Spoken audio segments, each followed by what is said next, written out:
I'm super excited about having this episode today. I hope you guys like the episode. Please share it, like and subscribe, and we'll continue to bring more content as the weeks go by. And I hope you enjoyed the episode today.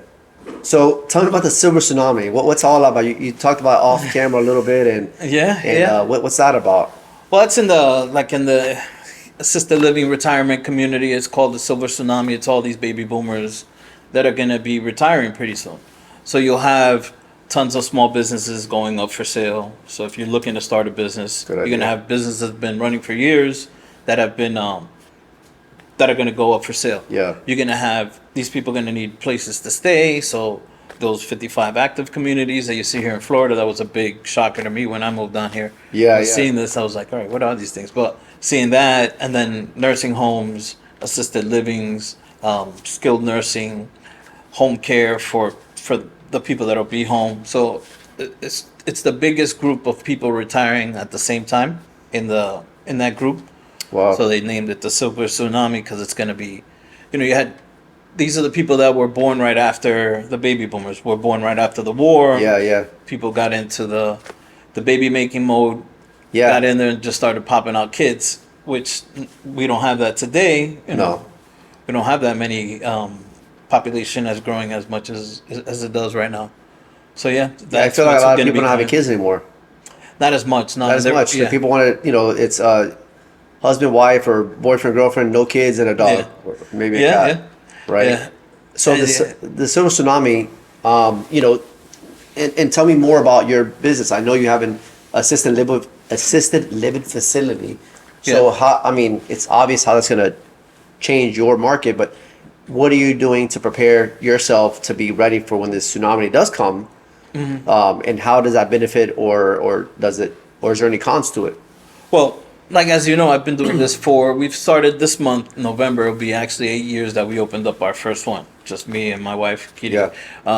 We started together doing this, and then we went from one, we went to two. This month, we'll be going to 3, and then next month 4. Because as you know, I stepped away from the corporate world after 20-something years with Verizon. Yeah. Took a package and left, and then just gonna go this way 100% because I was doing both at the same time. Well, Kitty was more running it, but now that's how we're going to be able to grow. So just expanding the business, because in my business I have license for 6 beds at each facility, so It's not like I can fit more people in there. Sure. So it's just expanding and growing the business and then growing from there. Yes, your goal is to continue to acquire ALFs. And you mentioned earlier on, is it better for you to buy existing businesses or to start from scratch? And when you're buying them, do you also own the real estate? Well, there's different ways. So it depends what's best for you. For me, it was buying the business. At the time, it was easier because I could start making money from day one. Now, you have to have more capital at the time because you're looking to buy the business already running, so you have to put more money in. But you're already just changing the paperwork that's there already. So you get grandfathered into whatever rules were for that business at that time, where every year rules change, so you don't have to have the new rules. You go by those old rules. But if you do, you can always open up your own. It's a longer process. You have to find the location, get it zoned for an assisted living, and then get it inspected by the state, get it up and running, get the contracts with all the insurance, and then go out and look for the patients, right? Because you have to do both. What would you say has been let me go back. The barrier of entry now, is it harder than it was when you first opened up? Well, and if so, what was your barriers of entry to even open up this type of business? Well, at the time when I opened it up, I didn't really know anything about this. I had never been in this business. Kitty was just a CNA, so she knew the healthcare part of it, but not the business part of it, and the marketing part of it, and all that. The biggest issue right now is just inflation. So the businesses are double the price. The real estate, because you asked that question before, if I own the property. Yeah, I did. Because I didn't want to have somebody hold it over my head like, all right, I'm not going to renew your lease, and then I got to go move this business somewhere else, which is not a business that you could just pick up and leave, because there's zoning involved and there's other permits, and you already built your business at that location. So I bought the properties too there. So I have own the properties for the two that I bought now. The two that I bought now, not yet. That'll be a process, but that's the goal after acquiring the business, then going after the property and acquiring the property. But the prices are double, and your cost of employment is higher now higher, too, yeah. to get employees. So, and the rates for the elderly haven't gone up because they're on a fixed income. So you really can't just say, "Oh, you're going to pay a lot more." Your cost has gone up, but your income is kind of fixed because it's a government program, correct? Correct. Yeah. Correct. Wow. Yeah. So So I mean, it's still a hustle at the end of the day. I mean, always. yeah. And I know that you've been working. You worked for Verizon for 25 years. For about 23 years. 23 Yeah, years? 23 years it was this month here. Yeah, 2001. It's funny because it was like September 10th, 2001. I got the call Yeah. from Verizon that I was hired. And my last day with Verizon was September 13th, 2024. Because Verizon's laying off a lot of people for job cuts and things like that. Yeah. They're using a lot more AI. They're using overseas. And so they gave out packages for people if they wanted to leave, voluntary layoffs, and they're doing both at the same time. Yeah, so for 23 years you worked at Verizon, and you've had this business, you said, for 7 years, 8 years? 8 years will be now November. So for 8 years Coming you've up. doubled, you've been working a regular job, full-time job. Yeah. And you had the ALFs. Yeah. How was that experience for you as an Oh, that entrepreneur? too. And then I had, we bought some houses for rentals, so I've been doing that, and we got a couple of Airbnbs. So it's just keeping it on a carousel, keep running around, Yeah.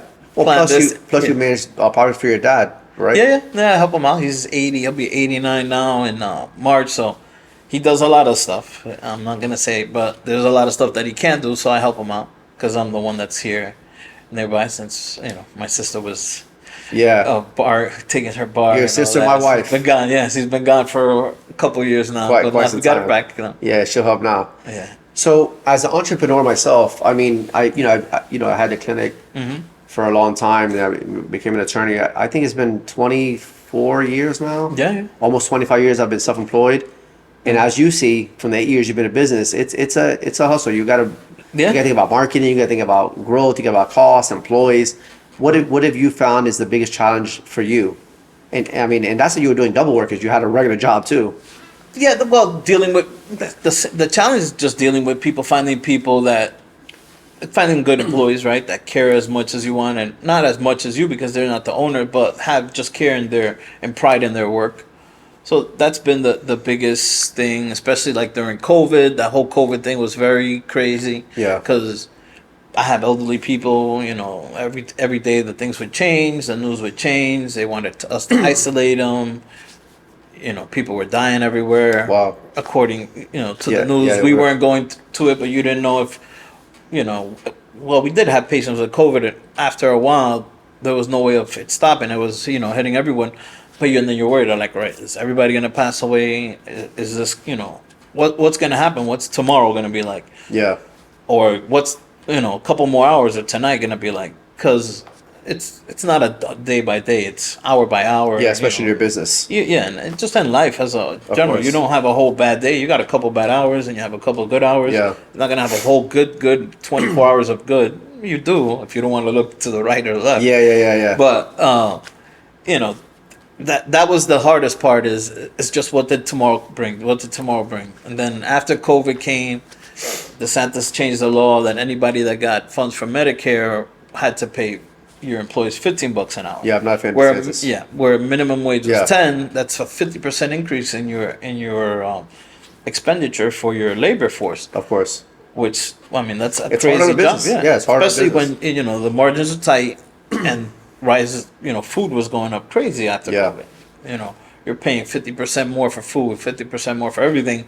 But you're only getting 5% more raise from Yeah, there, that's what you're from talking them. about as a business owner. Yeah. A lot of people, they think, business owners are greedy, but they don't understand the background of the cuts and the margins that get tighter and tighter. So, a lot of people don't see that. And the ALF, the dynamic is a family, for example, will leave their elderly person at a home, such as the ALF. Yeah. And then, so you report back to the family, correct? And does the family come and check on the people? Yeah, they do. They do. If you tell them, you know, the communication with them, they tell you how do they do you. Some you talk daily, some a week, some are in a more fragile state if they're in hospice and all that. You know, you give them updates every day, and you keep that relationship with them, right? For 8 years, a lot of the marketing for us has been word of mouth, referrals. So that's helped. It's always, you know, provide the best. And at the end of the day, these are not like bottles of water or hats. These are people. Yeah. This video is sponsored by MedlegalSafekeep.com. Now, let's get back to the episode. Well, like my dad, I mean, you know, my dad, I think it was last November, he was walking, he was actually, ironically enough, he was at the house, he was fine, he was doing good.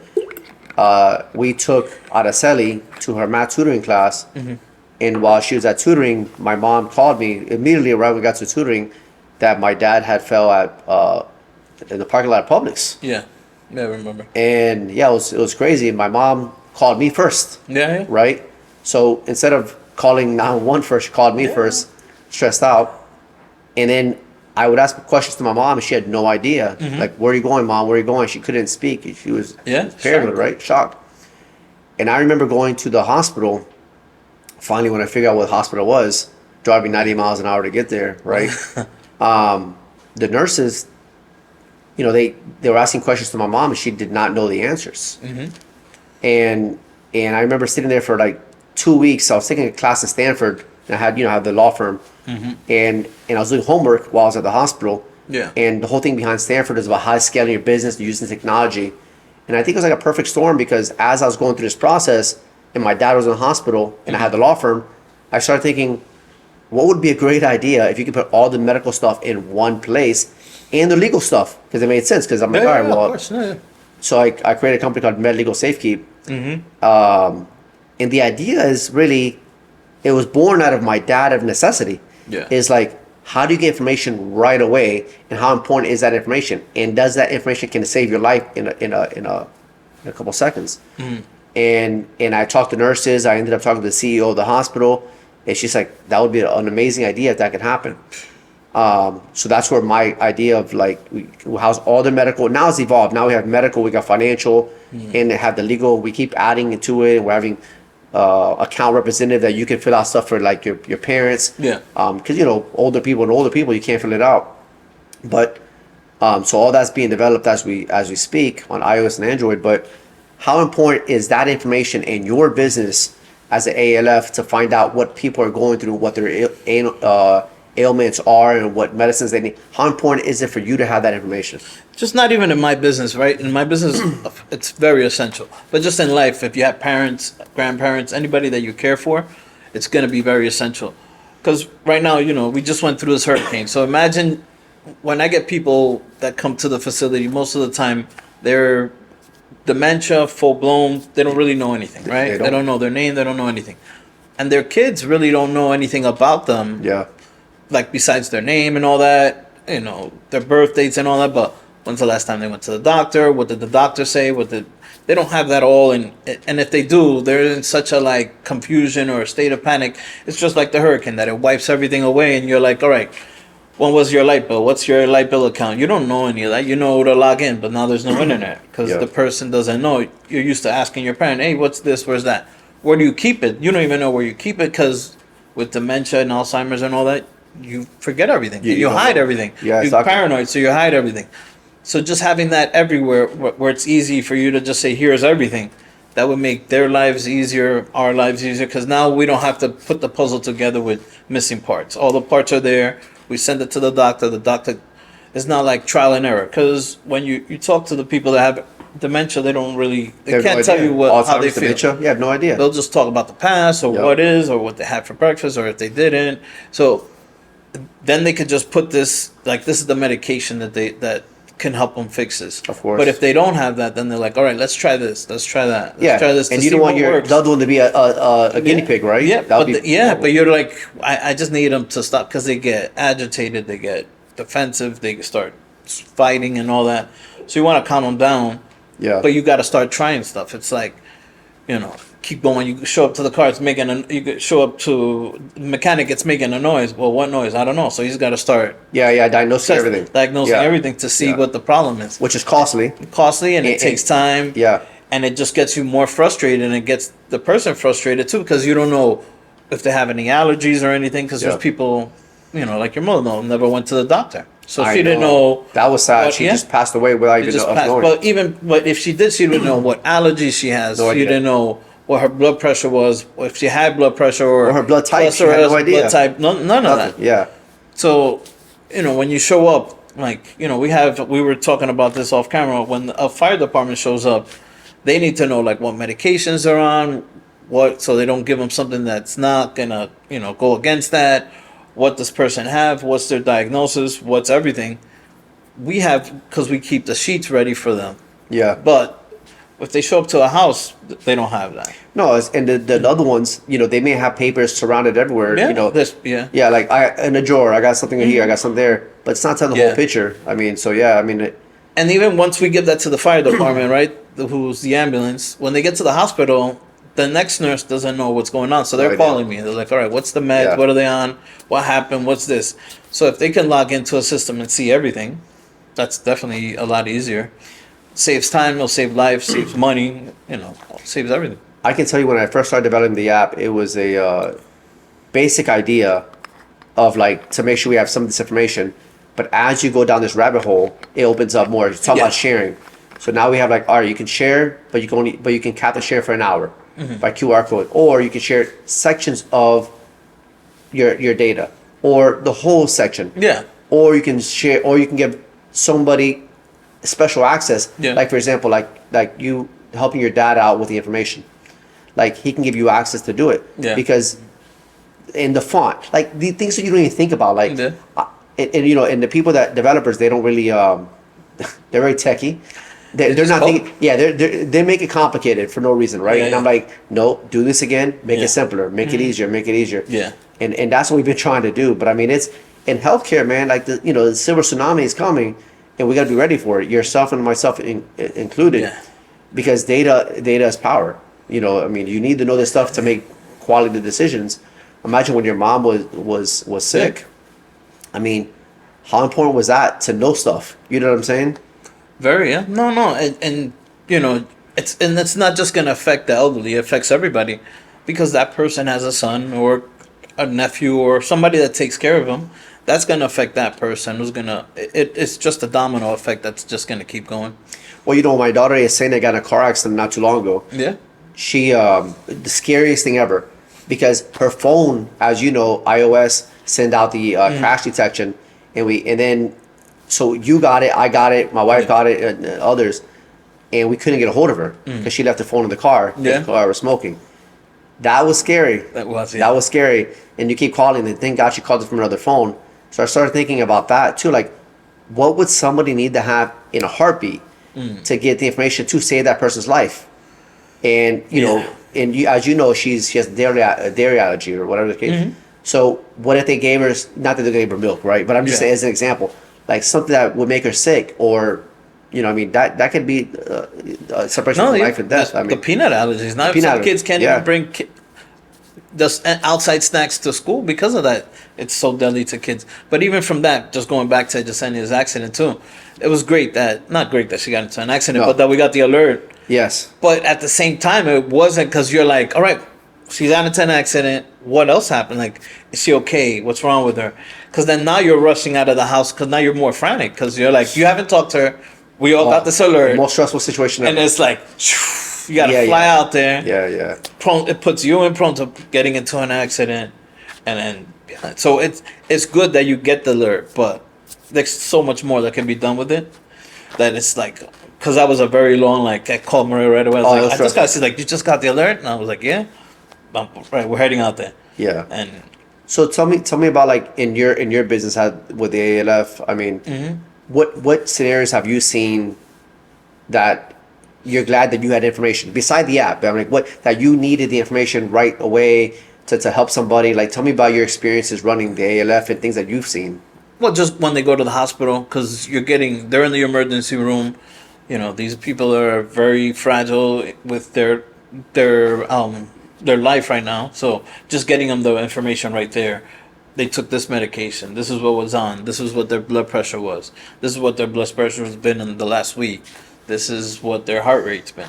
Yeah. This is, they've been eating. They haven't eaten. Have they gone to the bathroom? That's a big thing, Yeah. They things went that we don't think 2 about. days ago. They Yeah. went 3 days. So having the more information you have, and I know it's intrusive, but it does help you make the right decision when you're going through those, every second count type of situation. Well, it is intrusive, but at the same time, it's important to know, like, it's intrusive for strangers. Yeah, yeah. But in your business, like, if you tell, what's the name of your company? My mom's home assisted living. And why did you choose that name? Because I always wanted the place to feel like, you were bringing your mom, then you felt comfortable. So it's a Exactly. place where I would leave my mom. Because that's what I tell people. Like, if you feel not comfortable, I wouldn't leave my mom where I don't feel comfortable. So you have to feel comfortable in leaving your mom there. Or your loved one. Yeah, so you started with purpose. So when people go to your ALF, that's uniquely different than other ALFs that very clinical, that's very like cold, almost like a nursing home. Yeah, yeah. Not knocking nursing homes because there's a use for that as well. But you wanted someone that you can trust that I would send my mom there. Yeah. So therefore the intrusive information is not intrusive when it's your family. No, definitely. I'm saying more intrusive for like the elderly because it's a shift. So you got to understand like the whole psychological part of it.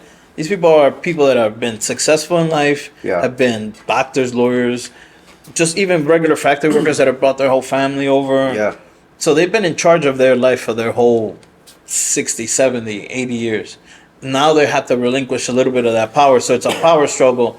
So they feel like you're telling me what to do. Now you're telling, why are you all about my business? Yeah. Like, and that's part of the dementia too, and the Alzheimer's, they get defensive. So that's why for them it might feel intrusive. Yeah. But you got to go through it. Like, all right, no, I'm not going to go through that. My dad's not going to need that, or my mom's not going to need that.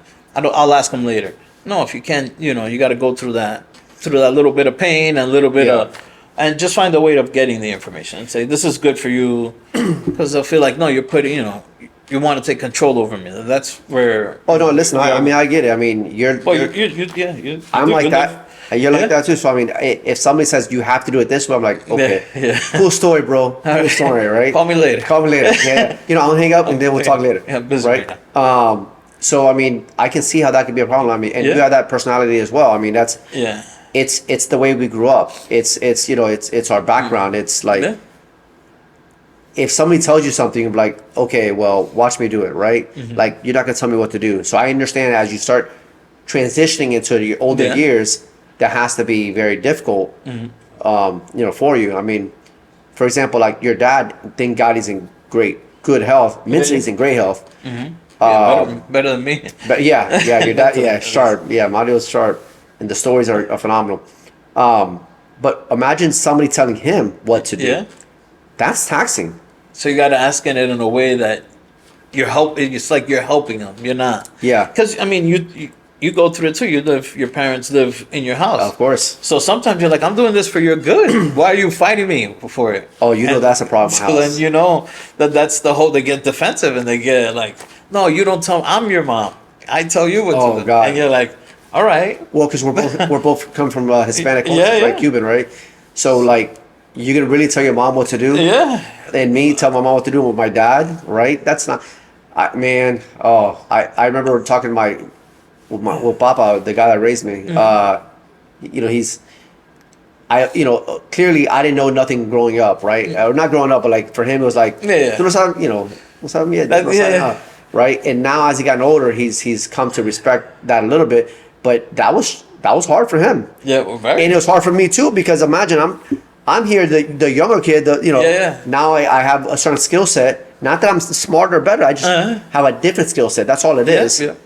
And yet, for him to listen, that was challenging. And I know that's a very good skill set you have at your place. Like, how do you handle that conversation with people whenever they have that strong personality, but yet you still need them to do what you need them to do for their benefit?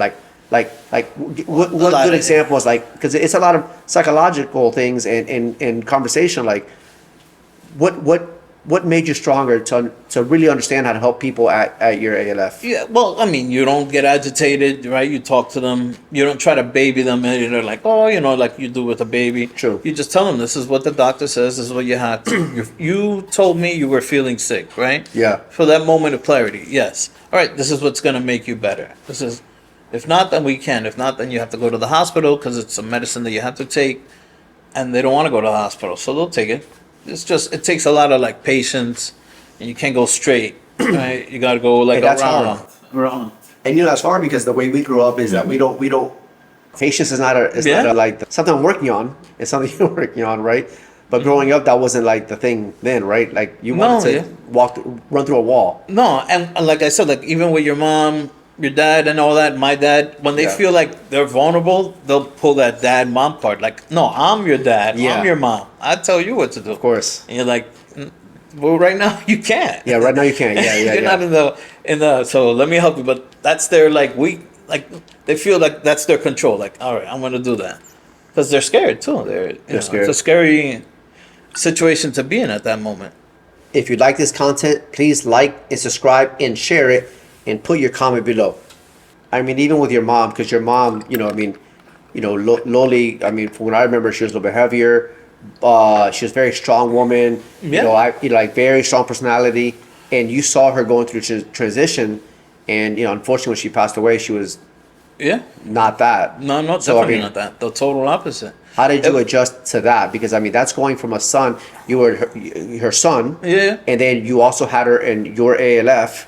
Because you said, I want an ALF that I feel comfortable my mom can come to, which is the one you have. How was that transition for you? Because that had to be a big transition for you. Well, she was living she was living in Jersey. She would come up, come down, spend some time with us, and then go back and forth. But as time went, we saw that she was, not herself, right? She raised us by herself. Like, her and my dad split up. I was 3, my brother was 6 months. She never got another guy and just, did everything herself. Single mom. Yeah. For real. Not with any help. Not TikTok single mom. Yeah. Yeah. Yeah. No child support, no nothing. My dad was there, but not like that financially and all that. Yeah. But, seeing her, she didn't want to lose control. She didn't want to lose. She got into an accident one day, and then we told her you can't drive no more because she couldn't explain the accident to us. She was going one way. She said the car hit her from the front. I was so did he do a 180 and spin around? So she couldn't. So then she was saying that my brother was taking her insurance card so she wouldn't drive, and I'm like, you can drive without an insurance card. So we were noticing more. She would tell me that my brother would say like, no, you can't live in Florida. You have to live in. And then later when we would talk, he's like, I never said that or nothing like that. Oh, wow. So even her to go to the assisted living, because she was still not full dementia, I remember. She was there. Yeah. It was hard for her. She's like, you're going to put me in a home and all this. I was like, but you can't be home alone because you can't cook. You can't do this. You have to take your medicines. I could only come for 30 minutes at lunch at 3 o'clock. So that means you're going to go from 8 o'clock to 3 without eating or none. Sure. You're here. This is my place. You're going to be here. And I can see you here. Kitty's here all day. She's here. This is where she works from. So then it was an adjustment from there, Because, they've, in their mind, they think of it as a different, way. You're going to be put in a bag and we're going to go out like a little dog everywhere. Yeah, it was not something. Like That's not how life is going to be, right? No. We have to go to work. We have to do that. So just getting her to stay there, they're going to give you your medicine like when you're supposed to take it, not at 8 and then at 3.